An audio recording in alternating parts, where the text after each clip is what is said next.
رقیہ بیمار ہو گئی، سیدہ رقیہ رضی اللہ تعالیٰ اس وقت بیمار ہوئی جب میرے نبی پاک صلی اللہ علیہ وسلم بدر کی تیاری میں تھے، حضور تشریف لائے، بیٹی کو بیمار دیکھا تو حضور غمگین ہوئے۔ حضرت عثمان غنی رضی اللہ تعالیٰ عنہ سے فرمانے لگے عثمان بدر میں ہم دونوں نہیں جائیں گے، یا میں رہ جاتا ہوں یا تو رہ جا۔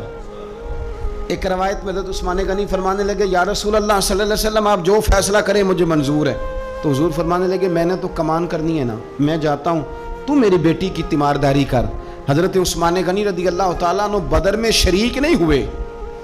بدر میں گنتی میں لوگ 312 تھے، حضرت عثمان گئے نہیں، پر نبی پاک نے فرمایا عثمان چونکہ میری بیٹی کی تیمارداری کر رہا ہے لہذا وہ بدر میں نہیں بھی آیا، پھر بھی اللہ نے بدریوں میں شامل کر لیا، پھر بھی یہاں شامل ہے، اسے اجر بھی ملے گا، اسے وہ جزا بھی ملے گی، نہ آن کر بھی وہ شامل ہے، اس لیے کہ وہ میری بیٹی کی خدمت میں مشغول ہے۔ حضرت عثمان غنی کی ذرا عظمت تو دیکھنا میرے بھائیوں، حضور جب بدر سے واپس آئے تو جناب رقیہ وصال کر گئی تھی، جناب عثمان انہیں دفن کر کے آ رہے تھے۔ اب بات آگے چلی، حضرت عثمان بھی غمگین رہنے لگے کہ میرا حضور سے قریبی رشتہ تھا، اب کیا بنے گا؟ یہ دنیا میں واحد انسان ہے حضرت عثمان غنی کہ کسی ایک شخص کو کسی نبی کی 2 بیٹیوں سے نکاح کرنے کا موقع ملا۔ حضور نے اپنی چھوٹی شہزادی حضرت ام کلثوم رضی اللہ تعالی عنہ کا نکاح بھی ان کے ساتھ کر دیا۔ میرے سامنے مجمع الزوائد پڑھی ہے،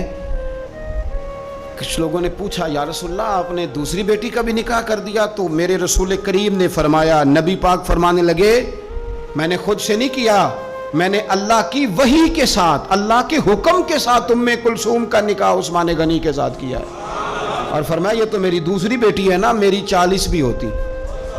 ایک کے بعد دوسری وصال کرتی رہتی، میں ساری عثمان غنی کے نکاح میں دے دوں۔ 2 بیٹیوں کا نکاح حضور نے کیا۔ اب بولے بریلی کے امام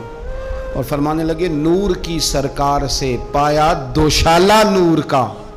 نور کی سرکار سے پایا دوشالہ نور کا، ہو مبارک تجھ کو ذوالنورین جوڑا نور کا۔ حضرت عثمان غنی سے نا حضور بڑا پیار کرتے تھے، آپ ناراض نہ ہونا، میں آپ کو ایک گزارش کرنے لگا ہوں، یہ میری بات یاد رکھنا، کوشش کرنا آپ کا مزاج کبھی کسی بندے کے لیے بوجھ نہ بنے، آپ کی طبیعت کبھی کسی پر بوجھ نہ بنے،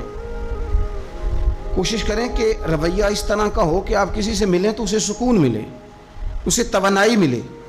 بعض لوگ ایسے ہوتے ہیں کہ جن سے ملنے کو دل کرتا ہے، مثل تعویذ ہوتے ہیں کچھ لوگ، وہ جب بھی ملتے ہیں شفا ہوتی ہے،